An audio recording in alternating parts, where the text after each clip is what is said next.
Alright, that's a motorbike going past. Just wait for the motorbike. Go on. Carry on. Alright, you're with Al, and this is Down the Line, episode 4. So me and the Biff this week, we're talking to CHRIS Pilgrim.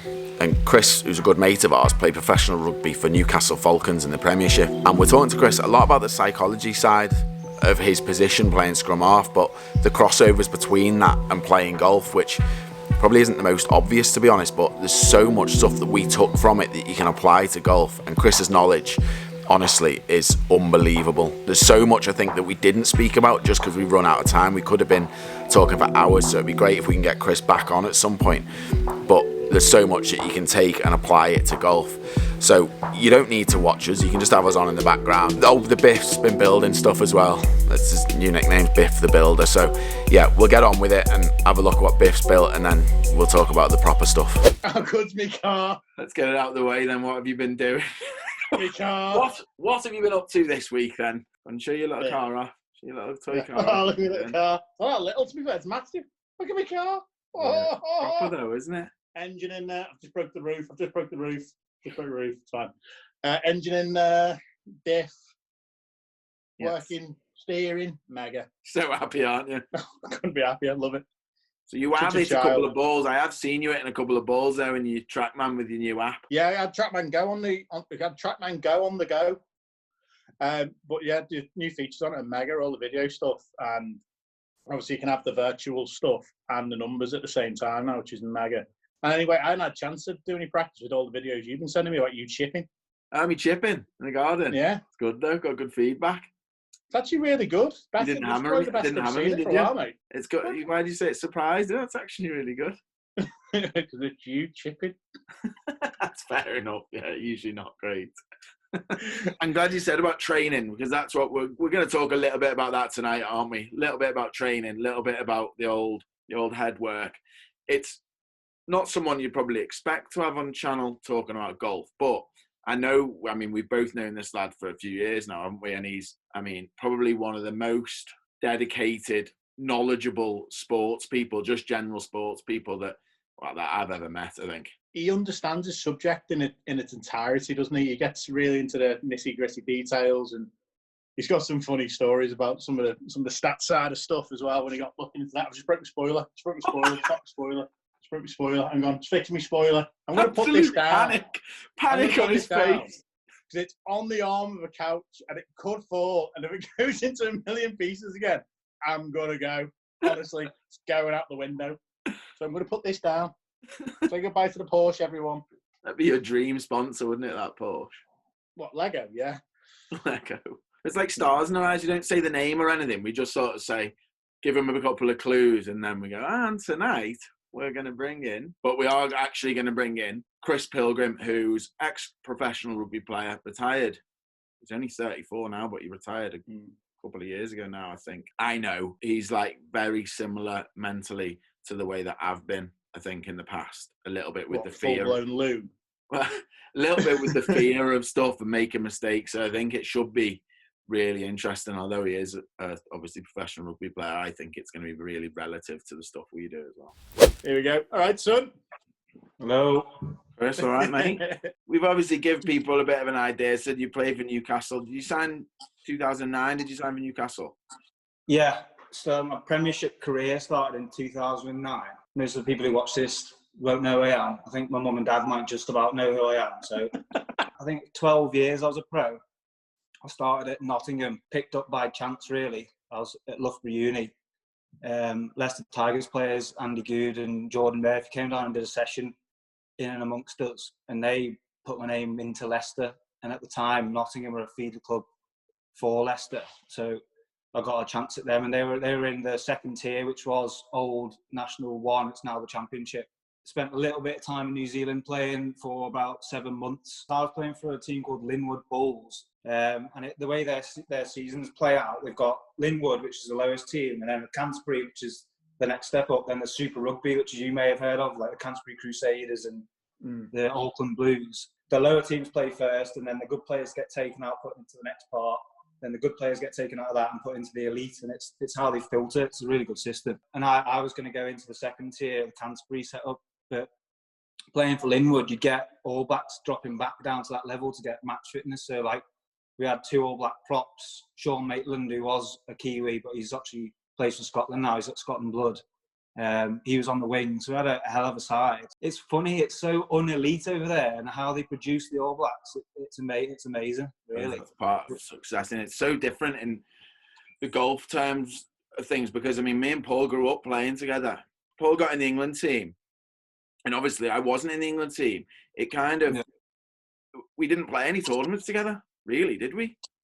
No. Very few. It's funny. It was so much like, in the level. You knew your slot and you played at that level, whatever it was. It was county or national or international, whatever it was. It was very much like segregated, and you didn't really get the opportunity to play with those lads, which I think it's kind of a little. Wow, are they playing in elite higher tournaments or just not playing?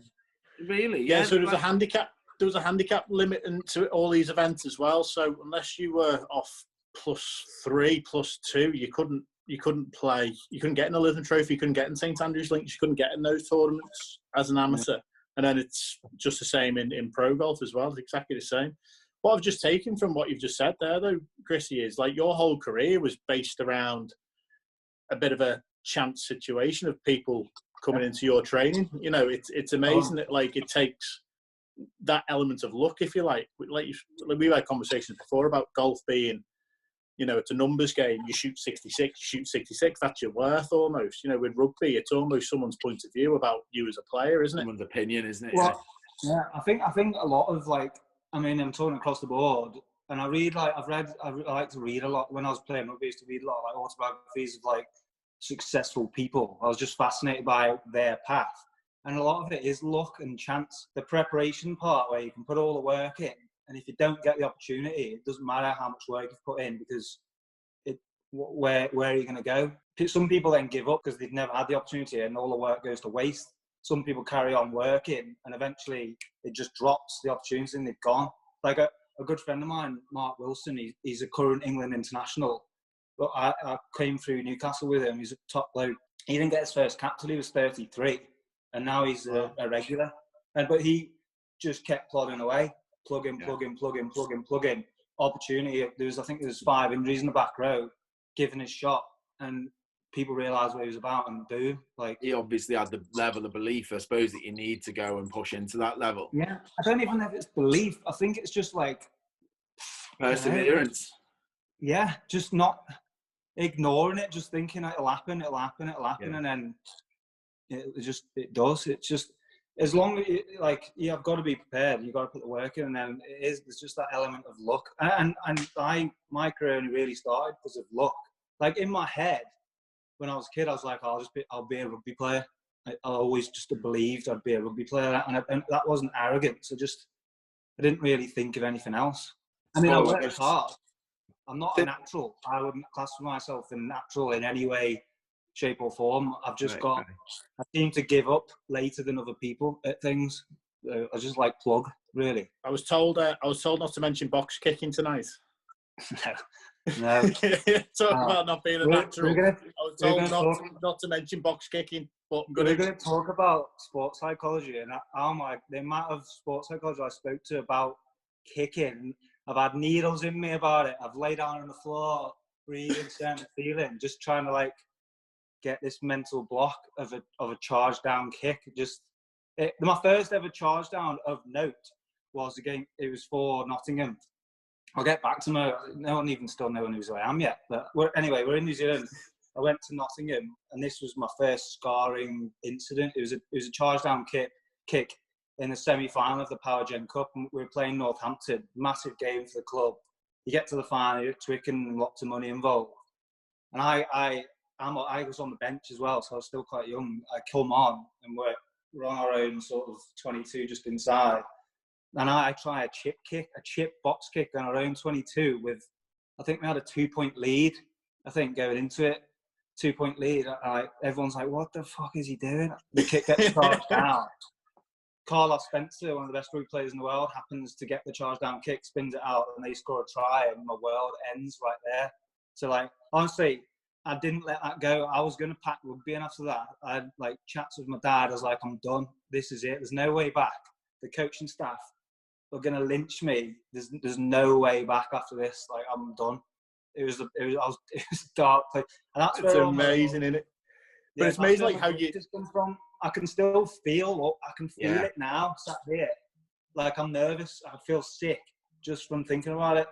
It's amazing, like, talking about it. Because, like, obviously, you know, it that goes across all sports. You know, obviously, you've got, with all due respect, Al, you know, you've had instances with your chipping and pitching which you've overcome and all that sort of thing. It shows that fear element just migrates across every single sport and almost every part of life, really. You know, not that it's nice hearing it, Chris, but it is for people watching where they go, well, I'm the same. It makes it out that, like, it's normal. Everyone gets a bit of fear. Players feel it. I used to do my off-season training in the States, and we used to get sort of 4 to 5 weeks off, and I'd always train. I'd be away 4 to 5 weeks. I'd just be training, completely different surroundings, mixing with different people. And I worked with a guy, Jim Aframo, over there, who's a sports psychologist. If you make a name, he's got a good couple of books, and he talked about devaluing everything. So, like, it's just a game of rugby. Why so nervous? It would devalue all situations, because obviously when it's your life, and like, you know, Alan, and you know, Paul, when you're chasing something, it like the importance of it creeps up, and you kind of lose perspective and you get wrapped up in it. And at the end of the day, for me at the time, it's a kick in a rugby game. What does it matter? Like, I'm going to go home to my wife after the game. And it worked. Like, the devaluing of the whole thing worked. But the problem I have with rugby, and which I don't think you have in golf, is the opinions of people have quite a large impact on my career. So the opinions of the coaching staff I used to be constantly thinking, how are they viewing this? Sometimes in the game, like, how are they viewing this? Because it's so subjective that if they decide that he hasn't quite got it, he's not going to fit in this team, you're gone. It's that there's no player power in rugby. You're gone. Whereas in golf, I see it as you basically judge by your scorecards. Yeah, like, there's no. You do live and die by your scores. But, you know, the only time in golf where I've been in a similar situation to you, when someone's actually watching you and selecting. I remember I went to college in the States, and I basically had, like, I had no schools had come in that I really wanted to go to, and then it was kind of last minute. A guy come in, got in touch with me, said, "Can I come play golf with you?" Kind of like a trial to get a scholarship, and kind of really, depending on how I was or how I played or how he thought I was at golf, depending on whether I got a scholarship or not. At that point, I was 18, and I remember playing with him thinking, I can't wait to, and I don't mean this to be cocky or anything, I can't wait to show him how good I am. And at some point, like, and I went out, I remember I played Bromborough, shot 67, played with him, and I got, basically went back to the college and they gave me the maximum scholarship that they could. But sometime after that, what you're talking about, what people are thinking, I think that, and for the last, I don't know, I mean, Paul, you know me, my golf, the last 10 years, I've always been like, or people thinking I'm wasting my time, or people thinking I'm not good enough, to people think all this, and I still think it's an external, like, it's an ego-based mentality, isn't it, of focusing on what other people are thinking, or external factors that actually, at the end of the day, it doesn't matter. If you do it and you believe you can do it, you carry on doing it. And like you said before, you're just hitting a golf shot, you're hitting a golf ball. I always think Paul's been mentally very, very good. Like, and I don't know if you had that sort of feeling, Paul, or I'm just stupid and I don't realise the outcome. Or just that. No, well, you know what though? That's a strength in itself. So I said to Alex before we did this podcast, my strength, my stupidity. Yeah, but ignorance is great. Flipping heck, if I could have been ignorant. I'm not saying I'm not actually like that. I do overthink situations. But my the confidence in my career, going off what you said, Al, is my early part of my career, I was ignorant to everything. I didn't know people were talking about me really, and I just played the game rugby, really relaxed, played some great rugby. And then the middle part of my career, arguably the stakes were higher because I was playing at a high level with more money and pressure and all that crap. And I became aware of everything. Yeah. And because that awareness happened, I needed help then from psychologists to deal with it and process it. And then towards the end of my career, I didn't. All I heard you say this other day in the other podcast, and it hit me. I was the same. I didn't really care very much, and I started playing really good rugby again. Like, I wasn't bothered. I was like, so what? Like, because for the last 18 months of my career, I decided I wanted to retire at 30. I was done with it, because basically I wanted to play for England. I'd reached my level. I didn't see any way of doing it, and that's probably where Mark didn't, and I've given up. And that's my own mental weakness, maybe, I don't know. But I just feel like I'd reached my peak. I was 30. I was due to get married that summer and settle down, and it was time to move on. And I played my best rugby that season for a long time. Just amazing, isn't it? A care in the world. And I wish I could have had that whole feeling my whole career, but it's just not the way it goes. That was the question I was going to put to you both, is in rugby, you're nervous before the game, and then the game starts and it's gone, you're in the moment and you're playing, and really you get little nerves in the game unless it's a dead ball situation. But in golf, there's so much stop-start and so much time with your own thoughts in between shots, that is it a matter of you're zoned in, or, I mean, what do you do? What happens around the course in between shots? Well, I like, for me, and it's different for everyone, mate, but like I don't know, I switch on and off. Like, I use, like, and a few lads I know do this, they use the glove. So as soon as the glove comes on, it's, you know, you're into that focused mindset, and then obviously when they take it off after a shot, you know, they can think about whatever they want, or, you know, yardage book coming out the back pocket or something like that. And again, in between shots, you know, you obviously got your caddy there. You know, I've got a real good mate on my bag, so we can just chat about anything we want and, you know, take our mind off it, as long as you've got the ability to dial back into actually what you're doing, really. I think a lot of players as well, and I know Tiger had that. Oh, Tiger used the glove. I've heard a few people have that, like, imaginary line. So they step into the shot. Once they pass that line, they're in the zone. Out the line after the shot, they're done. But the thing I say, I don't mean like I've got all these faults. I have had a few over the time, like, but the things, to be honest with you, the stuff that I'm getting better at now, because I've just got a better understanding of it, I think, is, although I'd try and focus on the shot, in between the shot, I was so focused on what score I was shooting, and like what we were talking about before, what people would think if I'm playing bad. Walking up to the ball, I'd be like, I don't want to put bad score in, people thinking I'm no good or whatever. So I would be almost like in between, have that anxious feeling, and then I'd get over the ball. And because I felt like that, I have such fear over the shot of hitting a bad shot to make a worse score, that it was just like that feeling of purely on outcome. And I think it's finding a technique where you can actually switch off in between, because, I mean, you know, talking about fear over a goal shot, Chris, you've got a scrum half, you've got 22 men charging at you, like, and that's an actual thing to actually fear. Do you know what I mean? Well, a golf shot, it's not. I used to speak to my dad about it all the time. My dad couldn't understand it. He was like, my dad used to race motorbikes in the Isle of Man, and he'd be like, "What are you scared of?" I'm like, "Oh, I don't know. I can't explain what I'm scared of." He's like, "Well, you want to try taking a corner 140 mile an hour. That's when you should have a bit of fear." And I'm like, "Yeah, I get it." And I wish I was younger then. I was like, "Oh, shut up, Dad. It's not even relevant." But it is, because at the end of the day, like you said before, it's just a box kick or it's just a golf shot. Like, you're not gonna, if you don't pull it off, nothing's gonna happen.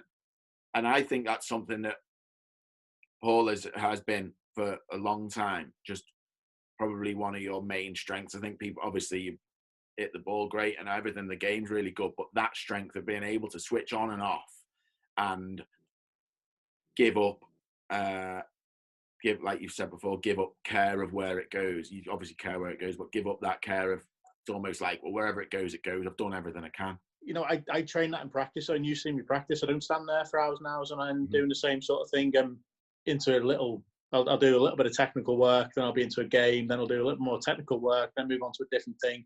It's kind of like I'm always breaking it up, and I'm learning how to switch on for those 10 minutes of technical work, switch off for a little bit, switch on for 20 minutes of a challenge or a game, switch off, walk over to somewhere else, set up a different game, switch on to do that. You know what I mean? And I'm kind of like, I'm training in that manner all the time. I'm not standing on a range with 200 golf balls in front of me, just hitting 7-irons, just repeatedly. When we did like skill-based coaching, and the box kick, which is my main kick as a position, it draws a lot of parallels, I think, to shots, because it's a dead ball scenario and you've got plenty. It's like you get that switch on, switch off part, because you've got to assess where you're going to kick it and then all the consequences that go with it. And a lot of our skill practices were based on concentrating on the process and not the outcome, which is obviously easier said than done. It's just breaking it down. And then that would be in training. So in training, you're very concentrated on each individual aspect. So in rugby, and for me, it would be like concentrating on the ball drop. And then the next part would be the contact point on the foot. And then obviously shoulders, where they're going, hips, what they're doing. So there's loads to think about in practice. And then transferring that to a game where you should be doing it unconsciously, because if you're thinking like that in competition, it's going to go wrong. And that was sometimes a bit I had trouble with, is separating those two, is getting too technical in the game and, you know, trying to make tweaks that I probably shouldn't be making on the pitch. And we're always encouraged to have bad practices. I know it sounds silly, but like if I've gone out and done a training like kicking session, it's gone amazing, they'd be like, you probably shouldn't be happy with that. You've not put yourself out of your comfort zone. If things are going wrong, it generally means you're stretching yourself and learning and adapting. And it's probably that's probably what golf is, because you have so much. It's so technical, and there's so many different types of shots and clubs and all that you have to take into contact. I'd imagine that's hard to separate. Again, though, we've done the same sort of thing. We were in Tenerife a few years ago, where we played 9 holes and we were both shocking. We had to just grind it out. It's on camera. We didn't edit any of it. It shows both good and bad golf. And you know, we've said, you know, even when you are playing badly in practice and all that, you've got to figure out a way just to get through it, just to get the job done, whatever that job is. You've got to figure out a way. Doesn't matter if it looks shocking, it doesn't matter. You just got to figure out a way to, in golf, to make that cut, to get over that line, bad to games, do whatever. You're going to have bad rounds. In a 4-round tournament, certainly, you're going to have a bad round. It's the same. Rugby, footy, anything. You're going to have bad games, but the best get through it, don't they? The best find a way to get it done the majority of the time. You're going to have bad tournaments, you're going to have bad games, of course, but I think the best have that mentality that they can actually go in and think, right, this is going to turn round, or grind it through and get out. Tiger was always the best at that at golf. It was just the amount of times he played bad and won is just ridiculous, because he knew he could just grind it out. But the interesting bit for me is, I mean, I don't know what it was like for you, Chris, when you were struggling a little bit with the mental side of the game, is how it turns round. So like creating confidence is very difficult I always thought, unless I get a result. And it was always like, once I get a result, I'll be fine. Once I just one good result, I'll be fine. I was chasing that all the time. So the pressure to have that result was like, I was putting myself under massive pressure to do it. And it's just, you know, and I know I keep going back to Paul, and Paul misses cuts. I mean, he doesn't miss many cuts, to be fair, but when he misses cuts, you'd expect like to be fuming, but there's no change in personality. He's still just as boring as ever. There's the odd time if I make a stupid mistake that I'm raging if I miss a cut. Sometimes though, you're just having a bad week. It is what it is. You get over it quick, don't you, and move on. Yeah, the thing for you, Chris, as well, and the other side of it with your career and your position as well. Like, you're that point between both the forwards and the backs. You start the plays. You call everything.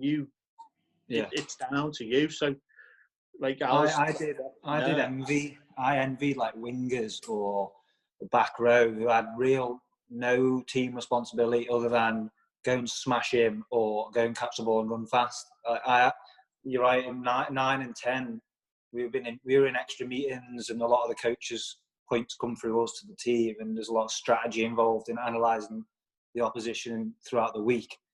So most of the time, if we lost, it was generally on our shoulders, and that was, and again, that's probably as the stakes got higher in my career and I started struggling a little bit mentally, is because I had a lot more pressure on me from the sort of the team, as it were, because you're carrying the strategy side of it. So how did you get your confidence back then after going through everything, like with your career? How did you get to that point, or was it merely letting go of the outcome? It's a good question. A lot of it's more team mentality based though than individual, because you get confident. You don't have it in golf, but you get confidence from your teammates. You think Mark's playing this week, like fucking good, and then Luke's back fit. He's going to help the team. That's good, and that brings like a bit of galvanise the side a bit. Like Newcastle, we had a few struggling years, and the morale was low on the pitch. Off the pitch, we were all great mates and good lads. You'd never think it. Then we just couldn't get things going. We had great players. It just wasn't happening on the pitch. And yeah, it's hard to find confidence when, like you say, Alec, generally the results give you the confidence. Yeah. Like the win, there's nothing better than a win. Just after the game, sat in the change room, I love the feeling now thinking about it. It's just a relaxed feeling before the whole rigmarole starts again for the next week's game. It's like very difficult to explain. You know, you have to brainwash yourself in training. You have a good training session. Yeah, this is good for the team. We're going in the right direction. It's constant each week. You brainwash yourself into thinking we're going to win here, and then obviously if you didn't, it's even worse. But I don't know. It's hard to actually fathom how we gain confidence. Yeah, it's hard to explain it, definitely, and I think it's almost something subconscious because I mean, when I first went on Europro, I couldn't make a cut. Like literally couldn't make a cut. I was missing by miles. Made one cut, and then made 3 in a row, the final 3 of the season. And I was like, well, how's that just happened? Like, I didn't change my game. I didn't do anything different. All of a sudden, because I'd sort of, I don't know, proved myself that you're in a position that you can actually compete, then you get there. And Paul, when you won, you then went on, you won. You weren't playing good in that season. In fact, you were having one of your worst seasons, really. Yeah, then you won, and then you had your best season ever the season after. And it's like, well, how's that happen? But it's not like you'd found a secret golf swing or anything different. You've been on tour for 10 years at the time. It's just something, I don't know. So many people chase the technical elements of sport. It is between your ears. And even I know when I play well and when I play poorly, 90% of the times because of how my mind has worked that week, not my golf swing. You can ask Jamie this. I putted so well the week I won a Sweden, but I actually played terrible. That's mad. I've played such much better golf throughout my career at certain times, and finished 40th. Amazing. It's just how your mind is. It is odd. I tweaked my pre-match routine to the nth degree. Like when I first started playing, I'd have a scone before the game. Wasn't bothered. Couldn't care less. Played great. And then towards the part of my career, I'd have like a scone and a ham sandwich, and that'd be my pre-match meal. I'm a professional rugby player, but you'd never tell anyone that. You say, yeah, I've had my protein shake and I've eaten at 4. But then I started to get really into the minutiae, and I think that made it worse. I was eating at regimented times. I was weighing my freaking pasta to make sure I had the right amount of carbohydrates. I don't know. With the way my mind works, it just didn't suit me. It felt like I was locking myself in a cage of like routine, and it didn't help at all. That to Paul, the discipline. You're probably one of the like people that I know in terms of when you were training and stuff is the most disciplined I've ever known of anyone in terms of like you used to get up at specific times and you train specific times. In your off season, you used to go to the States and train with like UFC stuff to get ready for the season. You were doing everything because I think it was always like, right, I've got to do everything I can because I might not be in a position you want to be in. Yeah. But I think that's where I got a lot of my confidence from, is because if you ask any of my teammates, I was always top 2, 3 fittest in the team across the board, and that was like my go-to. They'll break before I break kind of thing. That was I did get a lot of confidence from my shape, and I wasn't a natural. I was a little fat kid. Like if you ask people who know me at school, I mean, I couldn't run 400 meters at school without falling over and having an asthma attack. So I think I've had a bit of a chip on my shoulder about that as well, and that's pushed me through. But the one thing I always was good at was distributing. I've always had a good pass, and that as a kid, I relied on it and probably didn't try enough. And that really pisses me off to this day. And it's probably why I am the way I am in terms of like discipline and forcing myself to do things. But that's certainly why I trained basically all year round for that reason. I needed to be up there. So that kind of did something for you. And I think you said before, some of the stuff that you did just wasn't you. And I think I certainly can like relate to it, mate. I mean, I think me and you, I mean, you got to the very top level. Fortunately with golf is, you know, I can still play, like I can still get to the level that I want to be at. I know it's more difficult at 35, but I think with what you were saying is it wasn't you at times. I think finding exactly what works for you, what you react best to, is absolutely massive, because I mean, I'll get onto it in a bit and say what you could do differently if you'd gone back and you were sort of speaking to a younger you. But I just tried to copy people like all the time. I'd be like, "Oh, what are you doing here? How do you manage this?" Retief Goosen's winning the US Open. I'm going to act like him on the golf course now and try and be all like cool and stuff. And whereas like underneath, I wanted to like punch my playing partner. My playing partner hadn't done anything wrong. You know what I mean? He didn't deserve to get punched. But you feel like this isn't me, but I've got to try and be that person because that's what's right. And I just don't think there is a right and wrong in it. I think it's finding what works for you. Just harness it. Be disciplined in what works for you. What you've just said there, though, Al, like, there's that real common saying, isn't it? You know, you're only ever going to make a bit of a crappy version of someone else relative to you're always going to make the best version of you. You're only going to make a bit of a naff copy of someone else. It's a great show. You may as well do what you do. I like that. You've got a bit of wisdom, haven't you, at times? Tell you what, the more hair I'm losing, the more wisdom that I'm gaining. So a question, I'm firing a question at both of you and I'll answer as well. But if you were to go back, Chris, say 34 now, if you were to go back to when you were 20, would you change anything you did? How would you change, certainly in terms of mentality? What would you do differently? I'd probably be less... I'm a naturally shy, quiet person anyway. And a lot of the people when I was younger kind of separate themselves from me in like junior rugby because they're outgoing, chirpy, chatty, a little bit arrogant. I'd probably inject a bit more of that into me. Okay. I was probably let people who weren't as good or better than me get ahead because I wasn't, I was probably too laid back. I wasn't chasing it hard enough. I'd probably do that. And I'd also try and inject that feeling I had towards the end of my career of not caring of people's opinions, because ultimately it didn't really matter. As long as my coach had a decent opinion of me, I mean, that he's the guy who's picking you, and that is controllable. I would also say to myself, I wouldn't go looking to play for a certain team. I would find, this is probably more applicable to rugby than golf because it's a team sport, but find a coach you want to play with. I had probably one coach in my whole career that was outstanding, and it's Gary Gold. He was South African forwards coach before he came to Newcastle, and honestly, he's just outstanding. He had everybody singing off the same hymn sheet. His man management, even the boys that weren't getting picked at the time, were on board, and it's incredible the way he galvanised the side. I'd say go and find a coach, go and play for him, and you'll play your best rugby. Because I played my best rugby under him, really, just because I was managed so well. I think that's something that I mean, you're talking about finding the right coach and stuff, and it's massive finding the right coach. And when I was younger, maybe I did find the right coach, but I never really, it didn't work. So I'd go to someone else and I'd do something different. And I was always looking for the next, well, he's working with him and he's done really well, so I'll go and see him now.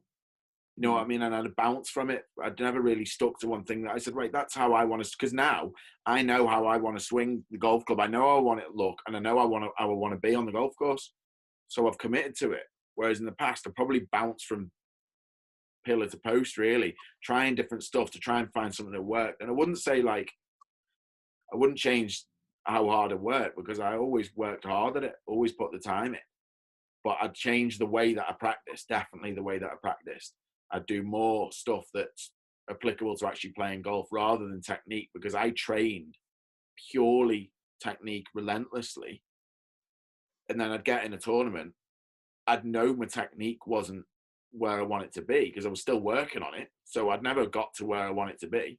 So I'd get in a tournament, and of course I played the tournament the way I'd trained, just thinking technically, because that's all I'd practiced. So I think I'd change the way I practice. But mate, you don't know, do you? At the time, you don't know. until you learn it, it's difficult to say you'd change it, because now I'm better for it and better for that sort of knowledge. But definitely in the States, Paul, that was something that, it wasn't the college's fault. Like, I didn't have a coach, really. I didn't have someone that was coaching swing. We had access to them, but I was never sure, so I never really used them. And I think I got myself into a bit of like trying to get feelings myself, and you never know that it's right. And I think that was probably something that took me a while to get back, really. I mean, I'm probably as good as I am. I'm definitely as good as I've been at golf, but it just so happens that I'm 35, and maybe it could have been better when I was 20, but you never know, mate. You never know. You might hit that golden patch now. Maybe next Jimenez. Yeah, well, that's the plan. That's where you feel like, right, you've got everything in place, but when you try and, if you go back and you think, would you change anything? There is stuff I'd change, but you probably wouldn't have the knowledge that I did now. Whereas for Chris, if you're not playing professional rugby by the time you're 22, 23, it's very difficult, isn't it then? Yeah, it is to break into. I came an unconventional route. I didn't really play in any academies, and not many players really come through the league. I came through the leagues playing men's rugby, and it doesn't really happen because it's very much like football now. They're taken into the academies. That was probably more Paul's path. You were. I mean, you can tell the story, Paul, because I don't think we've really spoke about you before you were pro. So you were in the England setup early on, weren't you? And how did your process go into sort of go? Because you nearly went to college in the States, didn't you? A similar sort of process. Yeah, it was just around the time where we started getting funding. I think it was off Sport England. I can't remember the actual name of what the organisation was at the time. It's from the lottery funding. So it came to a point where I was either going to go to the States and continue. So I came out of school with A-levels and all that sort of stuff. So I was either going to go to the States to university and continue studying and playing golf, or this other opportunity where obviously England Golf now were supporting us to go and play tournaments all over the world, World Championships, European Championship, representing England with a bit of funding behind you. So I was like, I actually quite like Europe. I actually quite like playing sort of in the UK. The college thing never really struck a chord with me. I went over there on a few visits and stuff, but I never really saw myself there. But I saw myself still within my team and my teammates in England, and obviously then Great Britain and Ireland and all that sort of stuff. So I stayed sort of this side of the pond and progressed that way. And you don't know, would it be different now? Would I, gone through, NCAA and got on PGA Tour and be playing in the States now, or would I carried on, just done what I've done over here and stayed in Europe and played European tours? You were very settled with a coach who you still see now, don't you? Yeah, I've been Graham Walker for 20 years, mate, and I couldn't really see how that was going to work with me being away all the time and not having him on my shoulder helping me get to where I wanted to get to. I just couldn't see that actually working. Graham was an England coach at the time, so all my time was spent with my coach that I trusted, and sort of a very knowledgeable guy, and obviously, he's very highly thought of now in the golf world and stuff. So it was the right call for me. It was hard to say I haven't made the right call with that, but I think my reasoning behind it kind of made sense at the time. This might be an ignorant question from a rugby player to a golfer, but what does the coach actually do for you? Is he a bit of a mentor figure and a technical analyst? Or because I would imagine you can analyse yourself with all the technology and make changes. Is it just another pair of eyes? Yeah, no, sometimes you can't see the wood for the trees. You really can't. You're looking at stats, and then there's so much technique that, I was talking about not thinking about technique, but technique is a massive thing. You need someone to keep an eye on all that sort of thing. But also in a training situation, if you're just on your own all the time, or you've got a coach there that, he can push you into games, and he can figure out a way to make you, to have those feelings that you get on the golf course, those bits of nerves, that bit of bang. I've thrown golf clubs, I've snapped golf clubs in practice sessions, and this is what he's so good at. He gets me that wound up in practice that when I go and play a golf tournament, it's actually really easy. Yeah, the emotions are only half what I feel than what I do in practice, because the level you practice at, you make the practice so difficult and so hard that when you actually go and play tournament golf, this is actually relatively easy. Exactly what Chris said before about the practice. You have tough practices, make it tough. I think with the coach, it's like Paul said then, you've got so much to think about as the player. But if you've got a coach there that can, put you through games, he's watching you all the time and scrutinising everything you're doing.